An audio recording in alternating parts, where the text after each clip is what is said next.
बागेश्वर बाबा। एक बार हमारी रावण से बात हुई और सर में मारो, अब सर में भरा भरा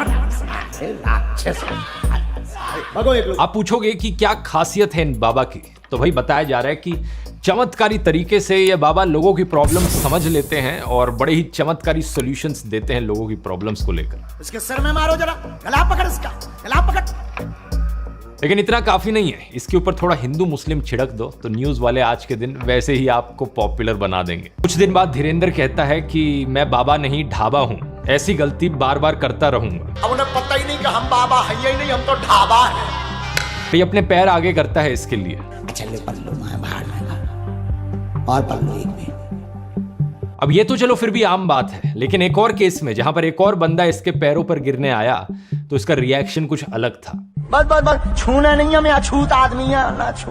अब अगर इसके रीसेंट एपिसोड पर आए तो हाल ही में धीरेन्द्र नागपुर आया था राम कथा के लिए और यहां पर इसने वही किया जो ये नॉर्मली करता है, लोगों के दिमाग को पढ़ना, माइंड रीड करना और अपने बड़े ही चमत्कारी सॉल्यूशंस प्रोवाइड करना लोगों की प्रॉब्लम्स। आइए आज के वीडियो में इस बागेश्वर बाबा को समझते हैं और जनरली इन बाबाओं के फिनोमिना को भी समझते हैं। नमस्कार दोस्तों, तो मैं आज बात करने वाला हूँ ऐसे बाबा के बारे में जो इंटरनेट पे काफी फेमस है। ये दो खबरें हैं, एक सुखद एक दुखद, कौन सी सुनाए? देखो मेरे पास वैसे तो टाइम नहीं है, एक काम करो तुम सुखद ही खबरें सुना दो। पहले कौन सी सुनाए? अच्छी सुनाए। देखा कितने बड़ा फ्रॉड किया मेरे साथ, नहीं दुख खबरें सुनाई नहीं सुख खबरें सुनाई। और मारो, और सर में मारो इसके, और सर में मारो, अब सर में भरा भरा मारो। भगो एक लोग एक तरफ नाला है। 200 रुपए दे और 50 रुपए कट ओवर एक्टिंग की वजह से। देखो कुछ कहो या ना कहो, अगर किसी को बीमारी से पूरा परेशान है तो ऐसे बाबा के पास आए, उसको वो परेशानी को चुटकी में सॉल्व कर देंगे। है करम बामुन के हैं, तुम चाहे जितनो दान, अपनो मकान फ्लैट बंगला घोड़ा गाड़ी सोनो चांदी और बैंक की एफडी, खुलना रुपया, चांदी के रुपया, सोने के रुपया, करधोनी, मंगलसूत्र और वही ज्ञानी बाबा ये ज्ञान दे रहे हो, बात तो सही है, थोड़ा फर्स्ट बोलो। आई क्या कर रहे हो?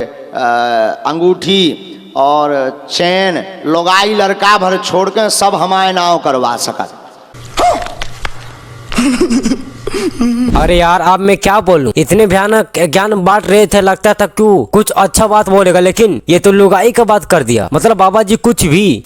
Hello, how are you everyone? हाँ एवरीवन, चल आगे बोलो। कैसे हो आप सभी? आनंद में हो? आज कथा का चतुर्थ दिवस है, ठाकुर जी का महोत्सव, यहाँ दरबार लग रहा है 2 दिवस का।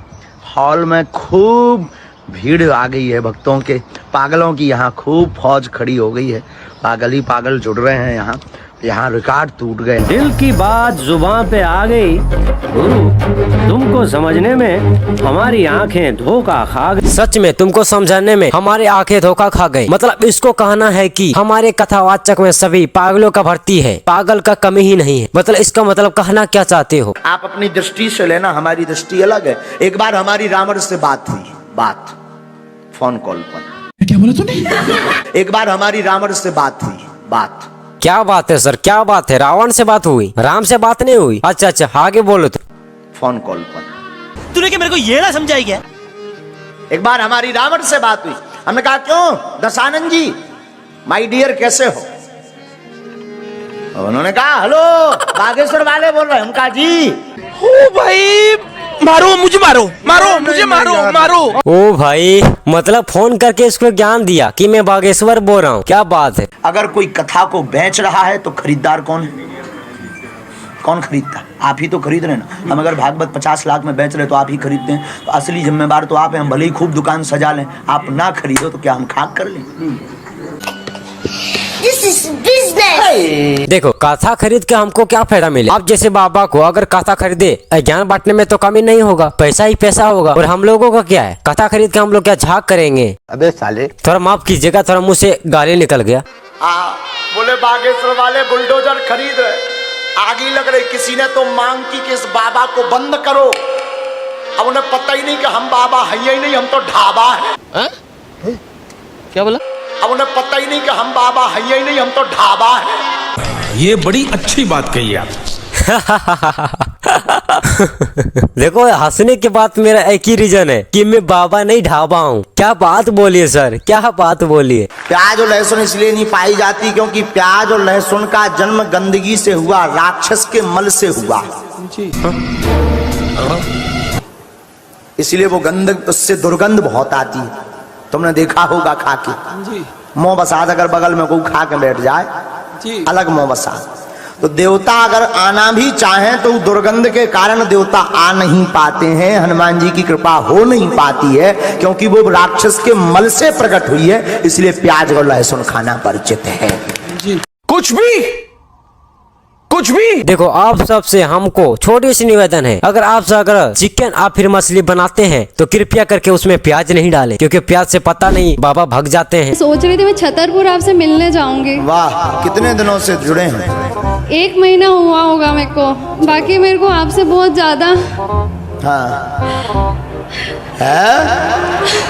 समझ रहे हो, समझ रहे हो? तुम औरत जात खुद अपनी दुश्मन हो, मरो। ओहो राजा जी, रहा नहीं जाता, तड़प ऐसी है ना। मतलब क्या बोले, बाबा के स्टेज पे आप लव भरी बातें आने लगी। क्या बात है, अगर मैं इस जगह होता तो मैं पता नहीं मैं क्या कर देता। और अभी तो रुको, क्लाइमैक्स अभी बाकी है। तो फाइनली गाइस, हमारे ये आप सभी को वीडियो कैसा लगा आप लोग कमेंट में बताइएगा, और वीडियो को लाइक करके चैनल को सब्सक्राइब करके जाइएगा।